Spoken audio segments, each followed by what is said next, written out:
shaka ni matumaini yangu kwamba mzima popote pale ulipo siku hii ya kwanza ya mwezi wa 3 mwaka 2024, nikikukaribisha popote pale ulipo katika kaunti zote 47 tukujuze yale ambayo yamejiri, lakini cha mno ni kuwa tupo hapa kuhakikisha kwamba unapokea yote kwa njia ambayo ni bora zaidi.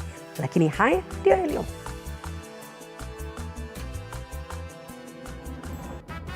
Baadhi ya taarifa tulizokuandalia katika upeo wa TV47. Watu wawili wafariki dunia na wengine wengi kujeruhiwa baada ya mlipuko kufuatia mgongano kati ya lori la mafuta na basi eneo la Mundika, kaunti ya Busia.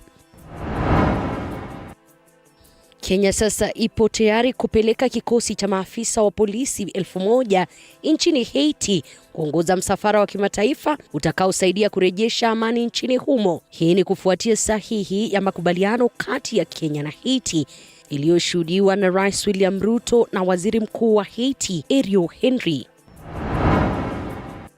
Na washikadau katika sekta mbalimbali humu nchini na mataifa ya kigeni wakemea shambulizi lililotekelezwa kwa katibu mkuu wa muungano wa madaktari KMPDU Davji Atela. The attempt on the assassination of Dr. Davji Atela is a matter that as a union we are not taking kindly. Karibu popote pale ulipo, jina langu ni Elizabeth Mutuku. Kwenye meza ya lugha ishara yupo Roda Nyamai.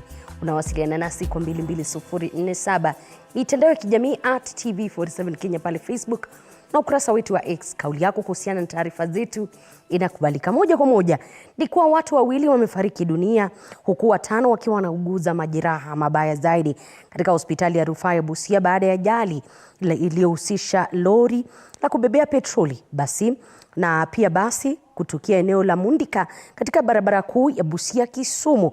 Na kama anavyotuarifu mwanahabari wetu Elizabeth Atino, ni kuwa basi hilo lililipuka baada ya petroli kutoka lori hilo kuvuja. Hii ndiyo ilikuwa taswira takriban saa 7 mchana katika eneo la Mundika, kaunti ya Busia. Lori lililokuwa limebeba petroli liligongana na basi katika barabara kuu ya Busia kuelekea Kisumu. Kufikia sasa, watu 2 wamethibitishwa kufariki huku wengine 5 wakipokea matibabu katika hospitali ya rufaa ya Busia. Kuja nikapata kwamba gari shashika moto, lakini driver trailer kule analea kwamba aokolewe. Moto imeshashika kabisa, tuwezi kumwokoa. Amini tumetoa watu 6 kwa basi wakiwa hali mahututi. Basi hilo lilikuwa limetoka Busia likisafirisha abiria kuelekea Mombasa, ila safari hiyo ilikatizwa ghafla na kwa njia ya kutamausha kufuatia ajali hiyo iliyosababisha mlipuko na kuchoma basi hilo kwa kiasi cha kutotambulika. Kwa sasa hatujajua idadi maalum za wale ambao wamefariki wote, na pia hatujajua idadi maalum ya wale ambao wamepata majeraha.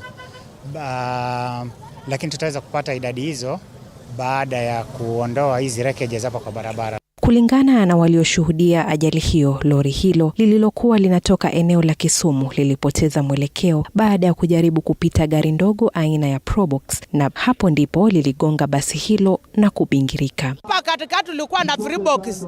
Hiyo Probox vile ilikuwa inakimbia kwa barabara, ilikuwa inakimbia kama inacheza kwa barabara.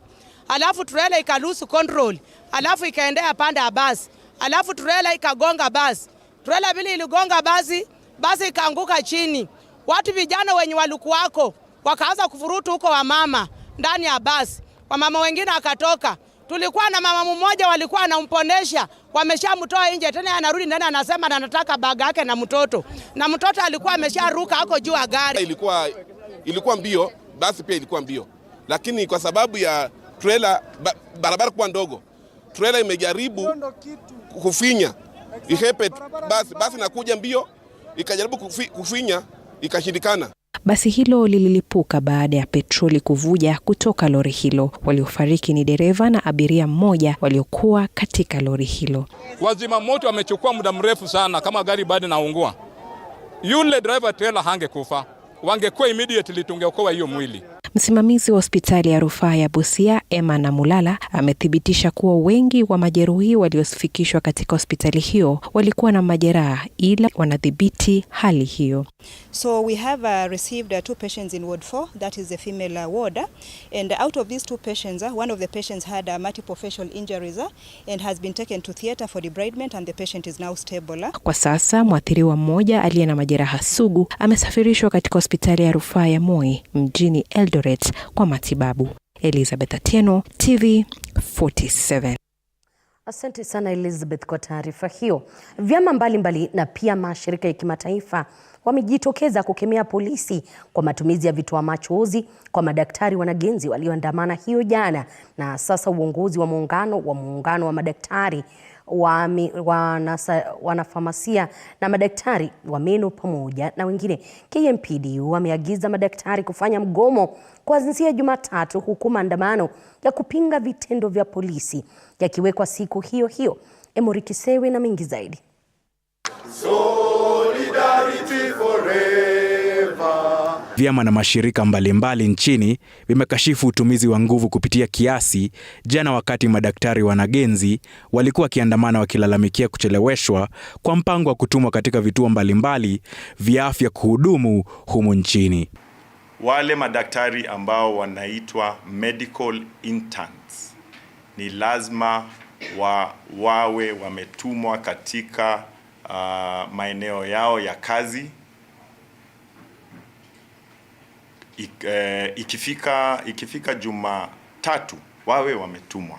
Video na picha vya Daktari Davji Atela zimezungushwa mitandaoni, huku naibu katibu mkuu wa KMPDU Dennis Miskela akishtumu polisi kwa kitendo kilichomjeruhi Atela. Miskela amedai kuwa anaweza kumtambua askari polisi ambaye anadaiwa kumpiga risasi katibu mkuu wa KMPDU na kutaka asimamishwe kazi na kushtakiwa.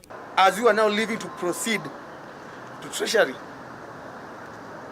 the Deputy OCS Capitol Hill, Mr. Evans Kangangi, who had been with us the entire time, refused that we were not going to go to Treasury.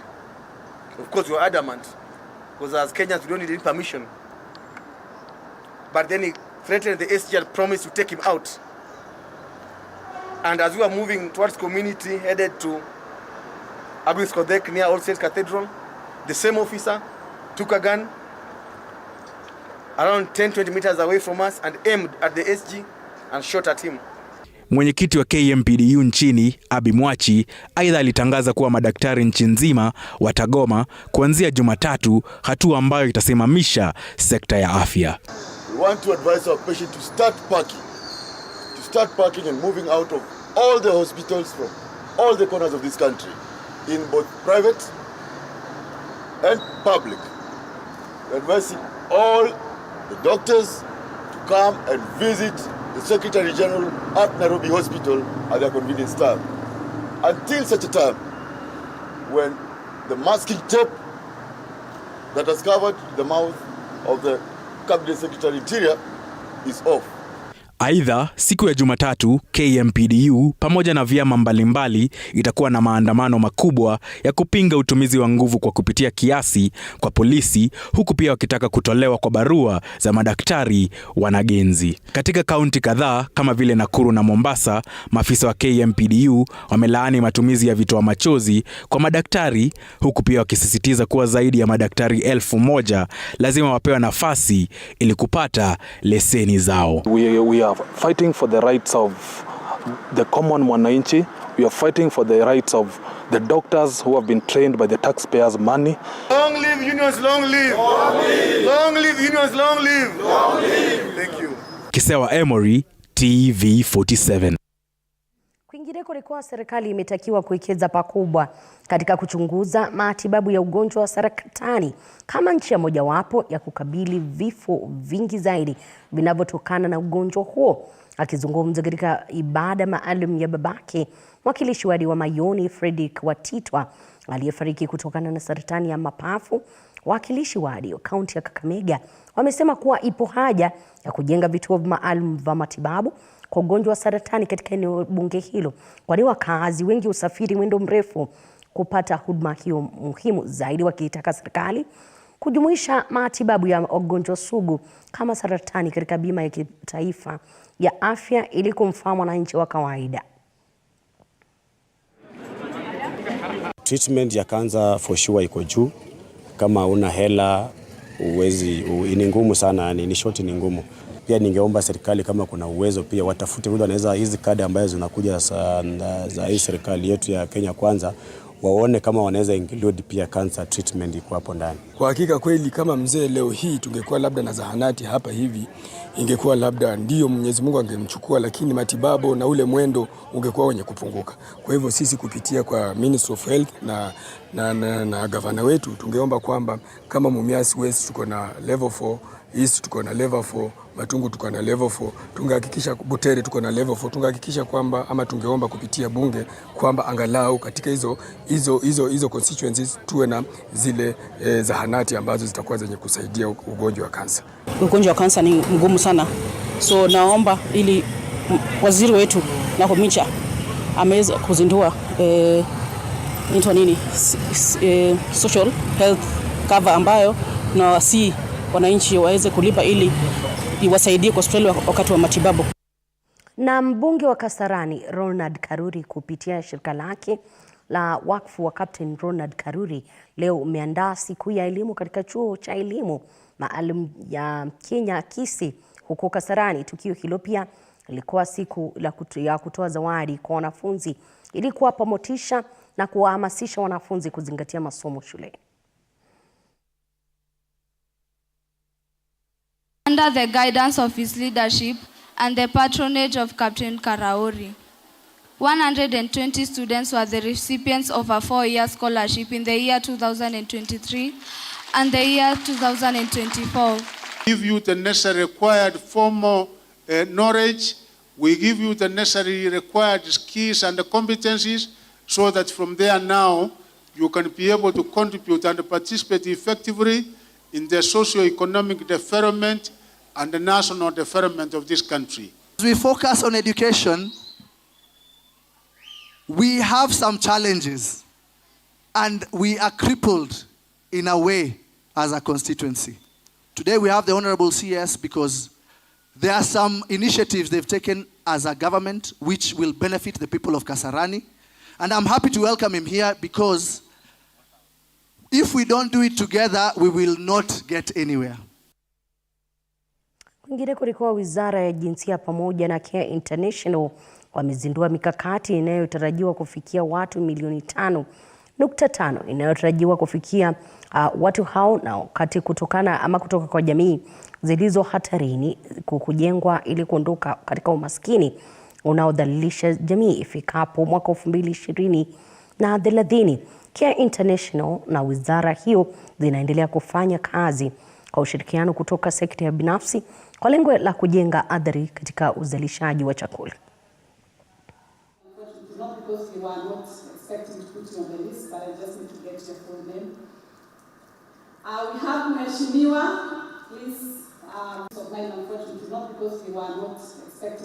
And for granted that women are the ones that are at the agricultural sector doing all the manual and labor work. But it has never been transformative for women. It has never empowered them economically. Usually, you know what happens. Women do all the manual work and the money goes to the men. The decision making goes to the men. Sometimes even just deciding what is going to be grown. So in this approach, we are going to be embedding it in all our projects to make sure that it is truly gender transformative and women are meaningfully getting engaged, involved, making decisions, making money, growing what they want to make money and becoming economically empowered. In terms of our humanitarian response, we are continuing to integrate a lot of the climate change related areas into our program areas where we focus on, particularly for school children. For example, we're working very strongly with NACONEC to have a climate smart homegrown school feeding approach where we work with farmers and also with communities to ensure that they are producing foods that are climate smart but also able to respond to that. We do a lot of work with NDMA around climate change and climate management. We do a lot of work with counties around anticipatory actions to help counties plan ahead of time. Ending poverty will require many things. We need to have peace in the region. We need to address issues of displacement. We need to address issues of conflict. We need to address issues of climate change. We need to put money in the hands of men and women, caregivers, so that they can continue to care for their children and put girls and boys in school and keep them in school, and to be able to build that resilience at the household level so that they can take care for their own. So it's very related, and you can see from the strategy, those three pillars we believe, are the cornerstone of how we can advance the fight against poverty. Namna kikosi cha maafisa 1000 cha polisi sasa kipo tayari kuelekea taifa la Haiti ili kukabiliana na magaidi ambao wamekuwa wakisumbua eneo hilo. Mkataba wa leo kati ya Rais Ruto na makamu wa rais wa taifa la Haiti, Ariel Henry, umeidhinisha maafikiano kati ya mataifa hayo mawili. Katika ikulu ya rais hapa jijini Nairobi, Ruto anasisitiza kwamba hili ni janga la dharura ambalo linafaa kushughulikiwa, japokuwa mahakama ilikuwa imesitisha hatua ya kutumwa kwa kikosi cha polisi mjini Haiti. Kwa sasa hali imekuwa mbaya zaidi katika taifa hilo. We will be there at the earliest opportunity that is possible. Matamshi ya Rais Ruto inaashiria kwamba ni suala la muda tu kabla ya maafisa wa usalama wa Kenya kuelekea nchini Haiti. Makamu wa rais nchini Haiti, Ariel Henry, ameharakisha mchakato wa kuomba usaidizi nchini Kenya ili kuhakikisha kikosi cha polisi kinawasili nchini humo na kuanza kuwakabili magaidi ambao wamekuwa hatari kwa maisha ya wananchi. Leo, makamu huyo rais pamoja na Rais William Ruto wametia mkataba wa maelewano katika ikulu ya Nairobi ili kuharakisha mchakato wa kuwasafirisha maafisa wa usalama 1000 kukabiliana na magaidi. Japokuwa mahakama kuu ilikuwa imesitisha hatua ya serikali ya Kenya kuwatuma maafisa hao wa usalama, rais anasisitiza kwamba mahakama ilihitaji tu kuona maelewano ya mikakati ya kutuma maafisa wa polisi nchini humo na kwamba hili ni suala la dharura. This journey is now as urgent as it can get. If what we saw yesterday in Port-au-Prince is anything to go by, it speaks to the urgency of this mission.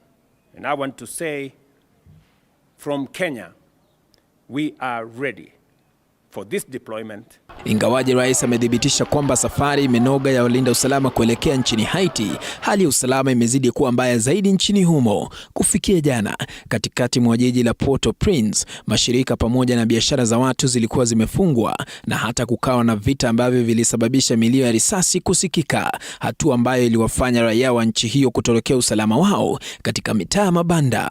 Women cannot have the medical attention that they deserve, and goods cannot move inside of the country. We did this appeal, and you step up and you said, we want to help Haiti. We want to exercise a solidarity with you. Thank you, President. We appreciate it. Maafisa wa polisi walitumwa katikati mwa jiji kuu ili kutuliza mvurugano uliokuwepo. Mnamo Januari 26 mwaka 2024, serikali ya Kenya ilikuwa imepata pigo kubwa ilipozimwa na mahakama kupeleka polisi 1000 nchini Haiti. Polisi wanatarajiwa sasa kuelekea nchini Haiti mwezi Oktoba mwaka huu. Paul Kirobi, TV47, Nairobi. Taarifa hiyo ya Paul Kirobi inanipa nafasi mimi kupumzika kidogo, lakini usicheze mbali, manake tukirejea taarifa zaidi zipo.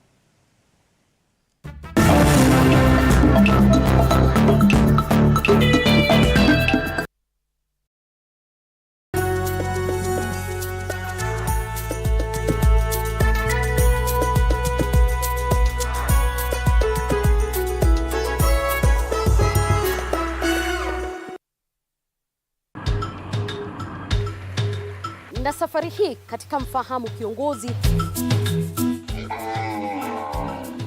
tutakuletea viongozi aina mbalimbali.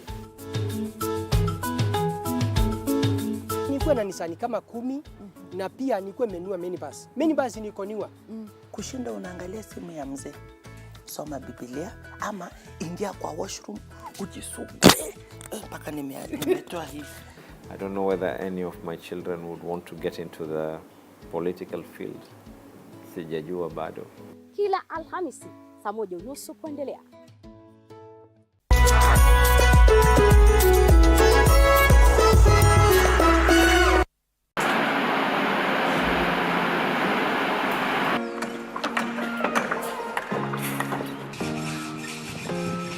Join us on a journey through the concrete jungles and rising skylines, where every beam, every nail tells a story of progress and vision. In every aspect of life, you have to look at several dynamics. From groundbreaking. Nowadays with the tech, you can check on different websites or you check online and you can see some inspiration.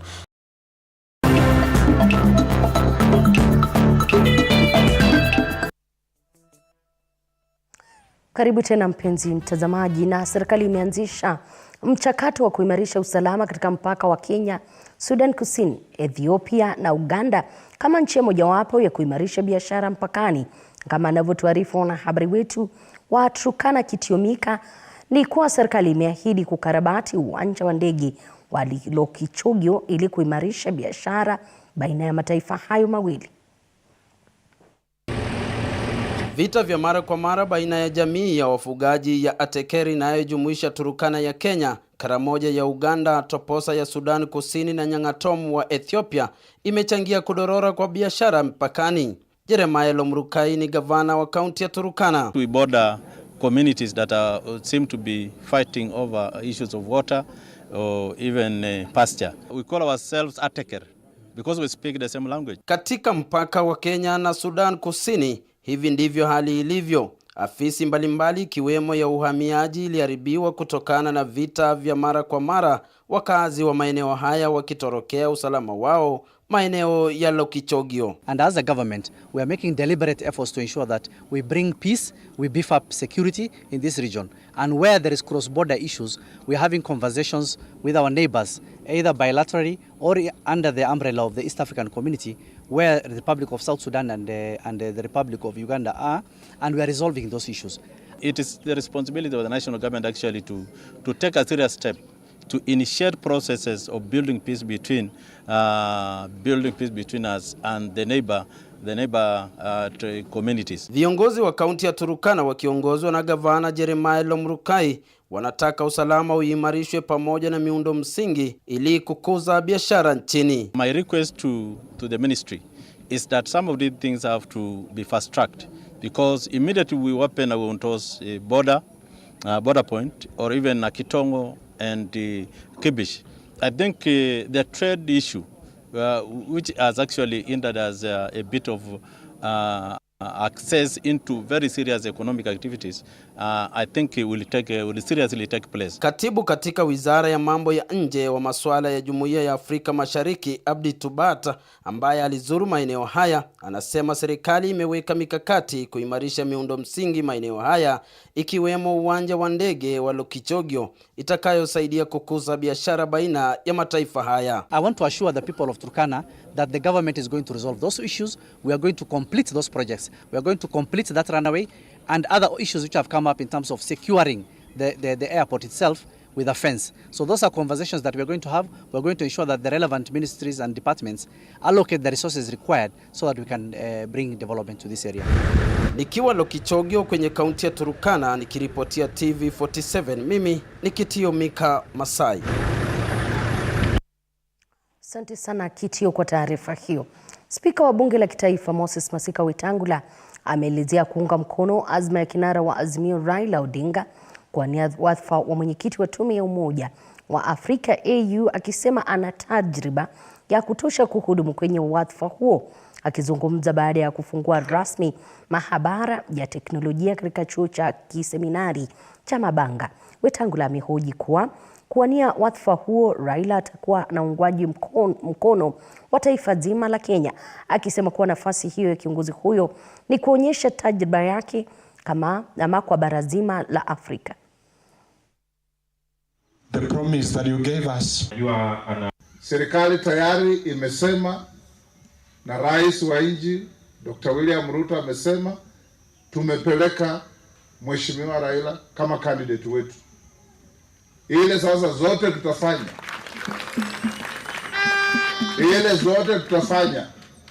Mtu kama Papa wa Roma hapo, nikienda to every African country, the president ni mtu tunajuana, speaker ni mtu tunajuana, vice president ni mtu tunajuana, zote we are going to put on our jogging shoes to make sure we rotate around Africa to campaign for Raila Amolo Odinga to be the next chairman of the African Union.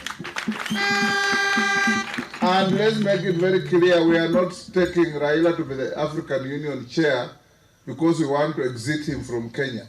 We are taking him because he's capable of being the chairman of the African Union. Tumepitisha sheria ya kwamba we are going to have digital hubs up to the ward level, ili kila ward iwe na center of digitization where people can go and access modern information, modern technology.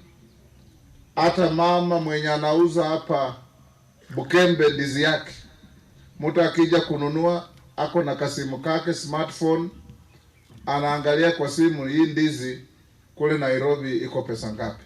Now the digital economy for the last 10 years, according to World Bank statistics, is growing 2.5 times faster than the physical economy. There are very many young people who are earning money. Very many young people who are on the route of being millionaires because they are earning a lot of money from this program. And I want to challenge you that in each and every of the 47 counties in this country, you must work together with the CECs in charge of ICT so that you can expand the number of those young people who are benefiting from this program.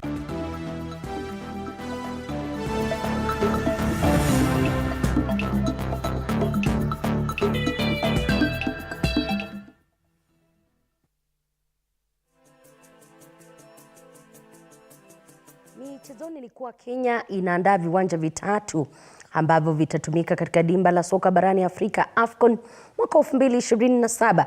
Ujenzi wa ukarabati wa viwanja hivyo unatarajiwa kukamilika mwaka ujao mwezi Disemba. Hii ni kulingana na serikali ambayo ina kibarua kigumu kuafikia makataa ya shirikisho la soka barani Afrika CAF.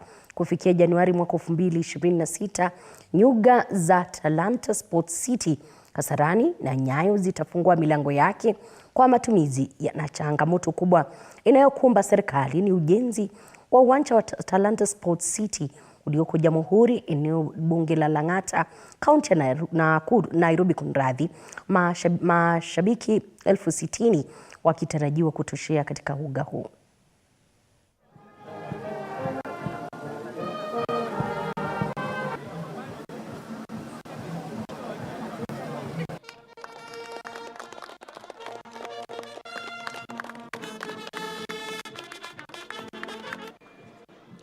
Ataelekezwa na sergeant wetu kutoka the Kenya Defence Forces.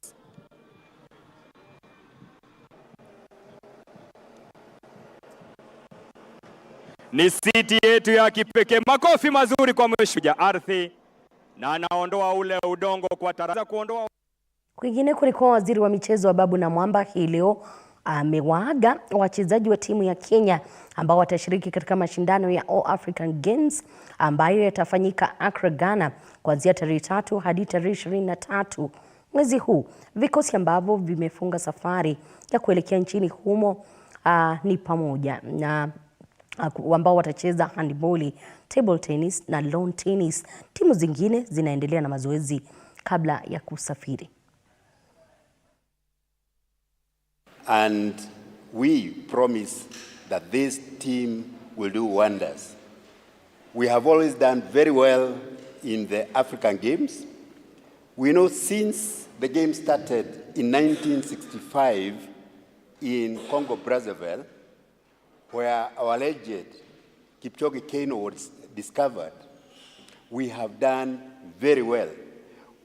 We remember that because of that, we were even given the mandate to prepare and organize the 4th All-African Games in Nairobi in 1987. Very happy to be here this afternoon to join you, to flag you off, to go fly our flag at the 2024 13th Africa Games in Accra, Ghana, from the 3rd to the 23rd of March. Let me, first of all, from the beginning, congratulate each one of you for being selected to represent our country. Those disciplines, we expect you to compete well, to perform optimally at the top of your abilities, and to surpass the performance of the last games. So we are glad to flag you off and to send you to go to Accra. It's a beautiful coastal city like Mombasa on the Atlantic Ocean. Take time to enjoy the city of Accra, but most importantly, put your best foot forward for Kenya. And for those who will be seeking to qualify, use this platform effectively. Bila shaka unasema siku zote kilicho na mwanzo kina mwisho, na kufikia hapo sina budi kukamilisha awamu hii ya TV47 Weekendi. Jina langu ni Elizabeth Mutuku, kwenye meza ya lugha ishara amekuwepo Roda Nyamai, lakini kumbuka siku zote utu na ubinadamu